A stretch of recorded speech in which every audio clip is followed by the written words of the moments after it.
आज के इस वीडियो में भगवान बुद्ध या बौद्ध धर्म के बारे में दम छोटी से छोटी बातों को दम डिटेल में जानेंगे एक कहानी के माध्यम से। क्योंकि कहानी जो होते हैं ना, वो लंबे समय तक याद रहते हैं। तो यह कहानी है एक क्षत्रिय वंश के राजा और उसके बेटे की। एक पिता सुद्धोधन जो शाक्य कुल के क्षत्रिय वंशी राजा थे, जिनकी पत्नी एक कोलीय गणराज्य की सुभगसेन राजा की पुत्री महामाया थी। ये दोनों बहुत ही सुखी जीवन जी रहे होते हैं। महामाया बहुत ही सुंदर और समझदार होती है। महामाया को एक रात विचित्र सपना आया कि आकाश मार्ग से 6 सूंड वाला एक सफेद हाथी उतरकर उनके गर्भ में दाहिने भाग में समाया। अगले दिन राज दरबार में सभा आयोजित किया गया। तभी शुद्धोधन ने अपने ब्राह्मणों से पूछा, इस सपने का क्या अर्थ है? तो ब्राह्मणों ने कहा कि इस सपने का अर्थ और सुगम दोनों ही मंगलदायक है। यह संकेत देता है कि आप एक दिव्य बालक के पिता बनेंगे। एक दिन महामाया के माता पिता का निमंत्रण आता है। उसमें लिखा होता है कि महामाया को कुछ दिनों के लिए यहाँ भेज दीजिए आराम करने के लिए। तो राजा शुद्धोधन बोले, ठीक है, ये अवश्य जाएगी। महामाया अपने घर को निकली। जाते जाते काफी रात हो गई। तो महामाया वहीं उस कपिल वस्तु के लुम्बिनी ग्राम में रुकी। उसी रात को आम्रवन में साल वृक्ष के नीचे पूर्णिमा की रात में एक पुत्र का जन्म हो गया। एक बालक का जन्म हो गया। उसका नाम सिद्धार्थ रखा गया। सिद्धार्थ के 7वें दिन ही इनकी माता महामाया का देहांत हो गया। अतः इनकी मौसी प्रजापति गौतमी ने इनका लालन पालन किया। बाद में यह सौतेली माँ बन गई। सिद्धार्थ के जन्म के समय ही उन्हें देखकर कालदेव और कौंडिन्य ने कहा, यह भविष्यवाणी देते हुए कहा कि यह सिद्धार्थ तो चक्रवर्ती राजा बनेगा या तो महान सन्यासी बनेगा। सिद्धार्थ बचपन से ही चिंतनशील थे और हर दिन सुबह अपने महल में जम्बू वृक्ष के नीचे ध्यान मग्न बैठे रहते थे। उनकी इन गतिविधियों को देखते हुए 16 वर्ष की आयु में ही इनकी शादी पड़ोस की कोरिय गण की सुंदर कन्या यशोधरा से कर दी गई। 12 वर्ष बाद एक पुत्र का जन्म हुआ, किंतु गौतम बुद्ध प्रसन्न नहीं हुए। उसे मोह बंधन का राहु माने, मतलब रास्ते का कांटा माने, और उनका नाम राहुल रख दिया। एक दिन ये अपने साम्राज्य में अपना घोड़ा कंथक और सारथी चन्ना के साथ भ्रमण के दौरान व्यक्ति जीवन की 4 अवस्थाओं को देखे, जिनके बाद इनके मन में वैराग्य मतलब गृह त्याग उत्पन्न हो गया। पहला अवस्था में एक जर्जर शरीर वाला वृद्ध मतलब एक बहुत ही बूढ़ा आदमी को देखे और अपने सारथी चन्ना से बोले, इनका शरीर कैसा हो गया है? तो चन्ना बोला, एक समय के बाद हम सबका भी शरीर ऐसा ही ढीला ढाला और कमजोर हो जाएगा। फिर आगे चले तो वह एक रोगग्रस्त व्यक्ति को देखे, मतलब एक बीमार व्यक्ति को देखे, और फिर चन्ना से पूछे, उसको क्या हो गया है? तो चन्ना बोला, उसको बीमारी हो गई है जो किसी भी व्यक्ति को हो सकती है। वहीं पे मृत व्यक्ति मतलब मृत शरीर को शमशान घाट ले जाते हुए देखे। तभी चन्ना बोले, हम सब का भी यही होगा, हम सब भी एक न एक दिन मर जाएंगे। फिर पेड़ के नीचे एक प्रसन्न मुद्रा में भ्रमणशाली सन्यासी जो सांसारिक मोह से मुक्त होकर तपस्या में लीन सन्यासी व्यक्ति को देखा। यह प्रथम 3 दृश्य को देखकर दुखमय जीवन के प्रति गौतम बुद्ध के मन में घोर तृष्णा हुई। वहीं चौथे दृश्य ने उन्हें दुखमय निरोध का मार्ग दिखाया। एक रात अनेक रमणीय कनिकाओं का मतलब बहुत ही सुंदर सुंदर वेश्याओं का नृत्य देखते हुए गौतम बुद्ध सो गए। रात को अचानक जब नींद खुली तो साज श्रृंगार विहीन निद्रा मग्न कनिकाएं उन्हें काफी भयानक दिखाई दी। कुछ के बाल बिखरे हुए थे, कुछ लगभग निद्रा वस्त्र थी और भयानक खराटे भर रही थी। इस दृश्य क्रम ने गौतम बुद्ध के मन में गृहत्याग की भावना को दृढ़ किया। पत्नी यशोधरा एवं पुत्र राहुल को सोता छोड़कर मात्र 29 वर्ष की आयु में उन्होंने गृह त्याग दिया। भगवान बुद्ध के गृह त्याग को महाभिनिष्क्रमण कहा गया। गृह त्याग के बाद ज्ञान की खोज में वैशाली में अलार कलाम के आश्रम पर पहुंचे और अलार कलाम से सांख्य दर्शन की शिक्षा ली। इस प्रकार अलार कलाम इनके प्रथम गुरु हुए। यहाँ मन को संतुष्टि नहीं मिलने पर राजगीर या राजगृह गए। उस वक्त वहाँ पे बिंबिसार राजा थे। राजगृह के राजा उस वक्त बिंबिसार थे। यहाँ पर रुद्रक रामपुत्र से योग दर्शन की शिक्षा ली। रुद्रक रामपुत्र को ही महात्मा बुद्ध का गुरु माना जाता है। यहाँ भी इनको मन की संतुष्टि नहीं मिली। तत्पश्चात सारनाथ के मृगदाब वन में कौंडिन्य, वप्पा, भादिया, महानामा और अस्सागी ये पांचों ब्राह्मणों के साथ 6 साल कठोर तपस्या की। यहाँ पर भी ज्ञान प्राप्त न होने पर तपस्या त्यागी और सुजाता नामक कन्या के हाथों भोजन ग्रहण किए। इसी कारण पांचों ब्राह्मणों ने उनका साथ छोड़ दिया। अब गौतम बुद्ध गया गए। वहाँ निरंजना मतलब फाल्गु, अब का नाम फाल्गु नदी के किनारे एक पीपल के वृक्ष के नीचे इस दृढ़ निश्चय के साथ बैठे कि अब ज्ञान प्राप्त करके ही रहेंगे। अंततः 8वें दिन वैशाख पूर्णिमा को उन्हें ज्ञान प्राप्त हुआ और वे बुद्ध कहलाए। ज्ञान प्राप्ति के बाद गौतम बुद्ध गया में ही तपस्सु और भल्लिक नामक 2 बंजारों को सर्वप्रथम अपना शिष्य बनाया। गया से ऋषि पट्टन मतलब सारनाथ या मृगदाब पहुँचे। यहाँ पे वही पांचों ब्राह्मणों को पहला उपदेश दिया और यह उपदेश धर्म चक्र परिवर्तन कहलाया। उरुवेला में काश्यप नामक कट्टर ब्राह्मण उनके शिष्य बने। राजगिरी पहुँचे तो 2 ब्राह्मण विद्यमान सारिपुत्र और महामुद्गलायन उनके शिष्य बने और राजा बिंबिसार ने बौद्ध संघ को वेलुवन विहार दान दिया। ये पहला विहार था जो दान में मिला था। राजा बिंबिसार, अजातशत्रु, अभय, अशोक बौद्ध धर्म के अनुयायी बन जाते हैं। भ्रमण करते हुए जब वे कपिलवस्तु पहुँचे तो महाप्रजापति गौतमी जो बुद्ध की मौसी थी ने बौद्ध संघ में शामिल होने की इच्छा व्यक्त की। कपिलवस्तु में ही बुद्ध के प्रिय शिष्य आनंद के कहने पर बुद्ध ने महिलाओं को बौद्ध संघ में प्रवेश की अनुमति दी और कहें अब बौद्ध धर्म ज़्यादा दिन तक नहीं चलेगा।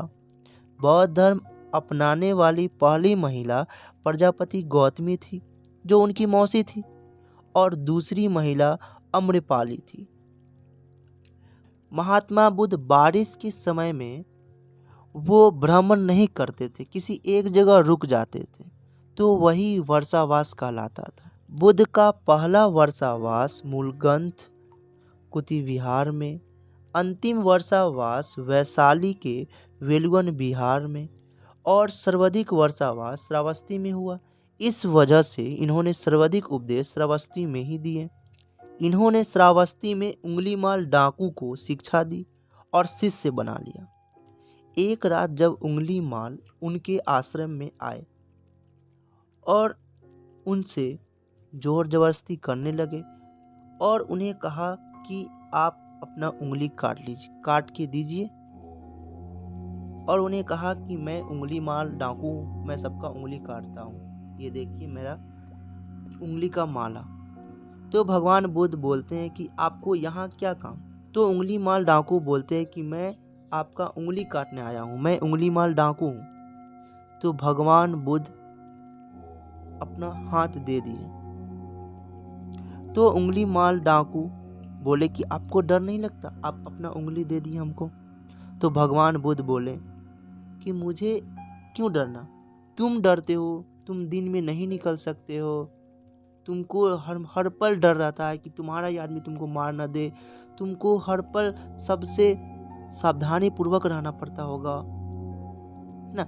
इन सब बातों की वजह से, और महात्मा बुद्ध उनको बहुत सारी बातें बताई, इन सब बातों की वजह से उंगली माल डाकू को पछतावा हुआ और वो उनके आश्रम में रह गए, उनके शिष्य बन गए। भगवान बुद्ध ने 80 वर्ष की अवस्था तक अपने धर्म का प्रचार प्रसार किए। अंतिम समय में उत्तर प्रदेश के कुशीनगर में पहुंचे।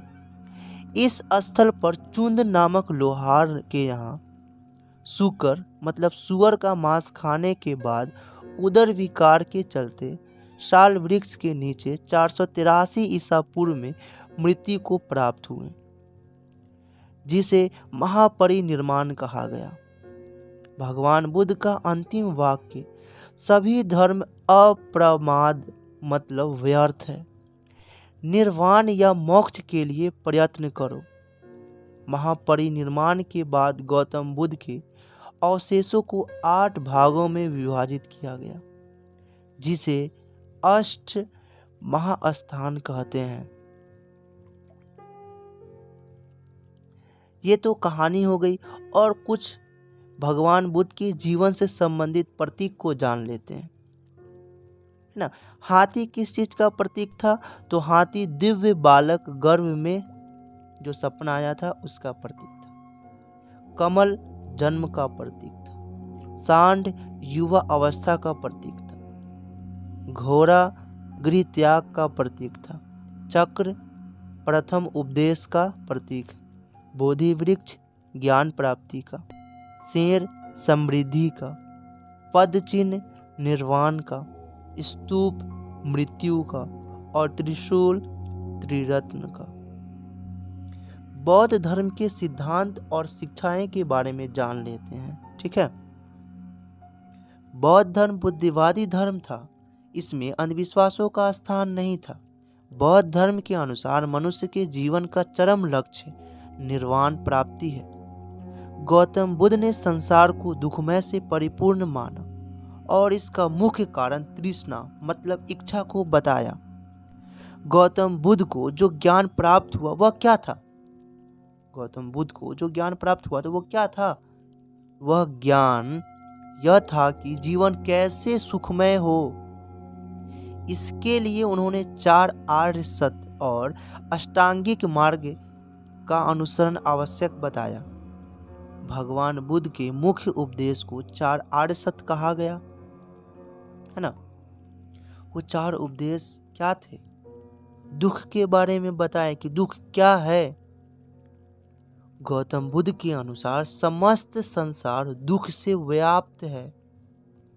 यहाँ जन्म मरण और बूढ़ा अवस्था, अप्रिय का मिलन, प्रिय का वियोग, इच्छित वस्तु का प्राप्त न होना, ये सभी दुख है। तत्संबंध में गौतम बुद्ध ने कहा भी है सबम दुखम, अर्थात सभी कुछ दुखमय है। दूसरा आर्य सत्य दुख समुदाय। दुख समुदाय का अर्थ कारण होता है। दुख समुदाय का अर्थ क्या होता है? कारण। गौतम बुद्ध के अनुसार संसार में व्याप्त दुखों का कोई ना कोई कारण अवश्य है। उन्होंने समस्त दुखों का कारण तृष्णा मतलब लालसा, इच्छा, इन सब को बताया। बुद्ध का मत है कि अपूर्ण इच्छाओं की पूर्ति के लिए मनुष्य बार बार जन्म लेता है और मनुष्य की यही तृष्णा उसके दुख का कारण बनती है। तीसरा बताएं दुख निरोध। दुख निरोध का अर्थ दुख को दूर करना। गौतम बुद्ध ने दुख निरोध या दुख निवारण के लिए तृष्णा का उच्छेद या उन्मूलन मतलब लोप या नाश आवश्यक बताया है। चौथा आर्य सत्य दुख निरोध मार्ग। गौतम बुद्ध के अनुसार संसार में प्रिय लगने वाली वस्तु का तृष्णा का परित्याग ही दुख निरोध मार्ग प्रशस्त करना है। दुख का विनाश करने के लिए बुद्ध ने जिस सिद्धांत का प्रतिपादन किया उसे दुख निरोध ग्रामिणी प्रतिपदा कहा गया। बुद्ध के अनुसार अष्टांगिक मार्ग दुख निरोध ग्रामिणी प्रतिपदा है, अर्थात अष्टांगिक मार्ग का पालन करने से दुख का निवारण संभव है।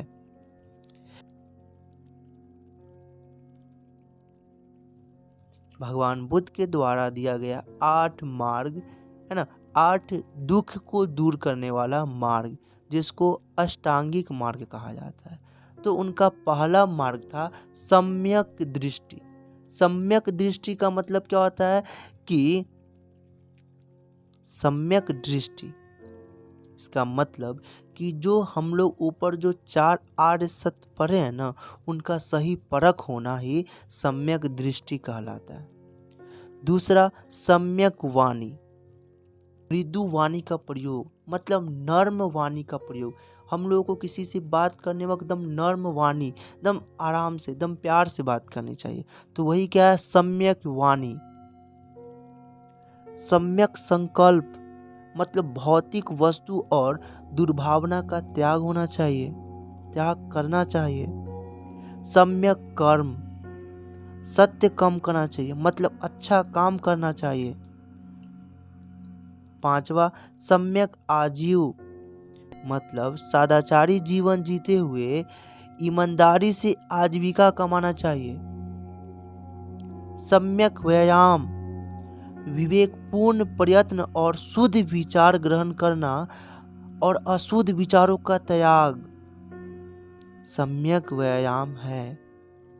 सम्यक स्मृति मतलब अपने कर्मों के प्रति विवेक और सावधानी का सदैव स्मरण रखना, मतलब मन वचन कर्म की प्रत्येक क्रिया के प्रति सचेत रहना। 8वां अष्टांगिक मार्ग सम्यक समाधि, लोभ आलस बीमारी एवं अनिश्चय की स्थिति से दूर रहने के प्रयास करना ही सम्यक समाधि है। बुद्ध के अनुसार यदि व्यक्ति अष्टांगिक मार्ग का अनुसरण करे तो वह दुखों से मुक्त हो निर्वाण की ओर अग्रसर हो सकता है। दुख निरोध होते हुए गौतम बुद्ध द्वारा प्रतिपादन यह अष्टांगिक मार्ग मध्यम प्रतिपदा मतलब मध्य मार्ग कहलाता है। निर्वाण प्राप्ति के साथ साथ बुद्ध ने नैतिक जीवन पर भी बल दिया। उनके अनुसार 10 शील का अनुशीलन नैतिक जीवन का मूल आधार है।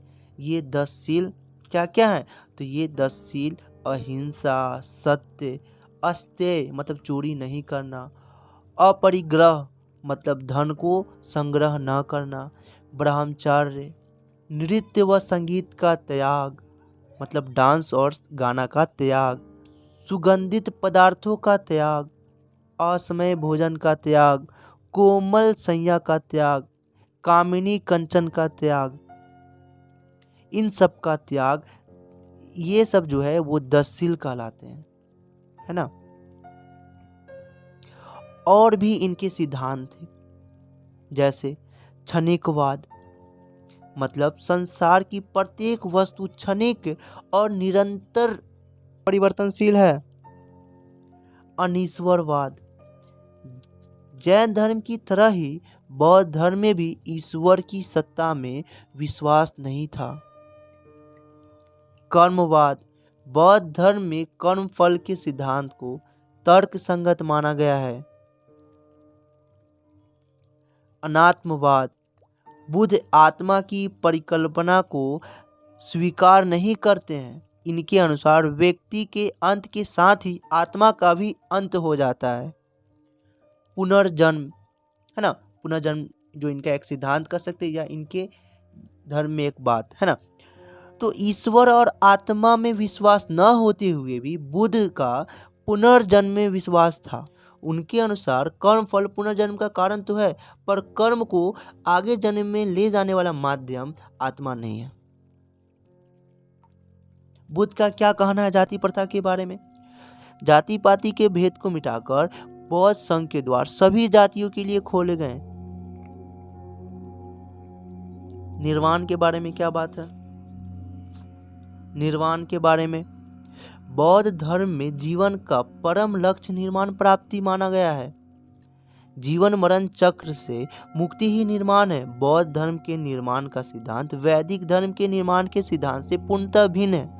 वैदिक धर्म में मृत्यु पर ही निर्माण संभव है, जबकि बौद्ध धर्म के अनुसार निर्माण इसी जन्म में प्राप्त किया जा सकता है, जबकि महापरिनिर्वाण मृत्यु के बाद ही संभव है।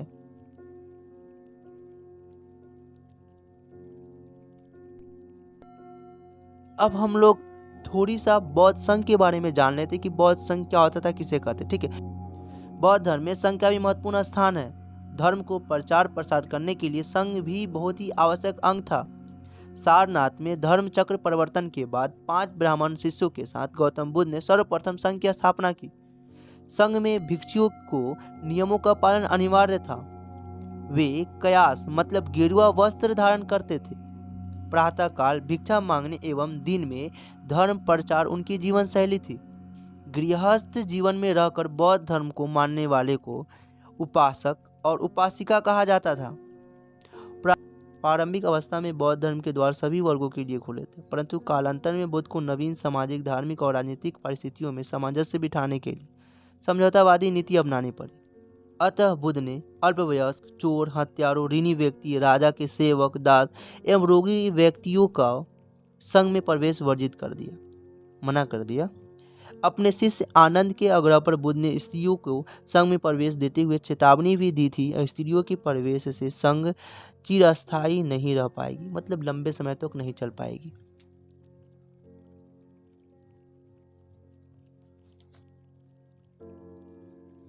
बस यही था बौद्ध संघ के बारे में, है ना।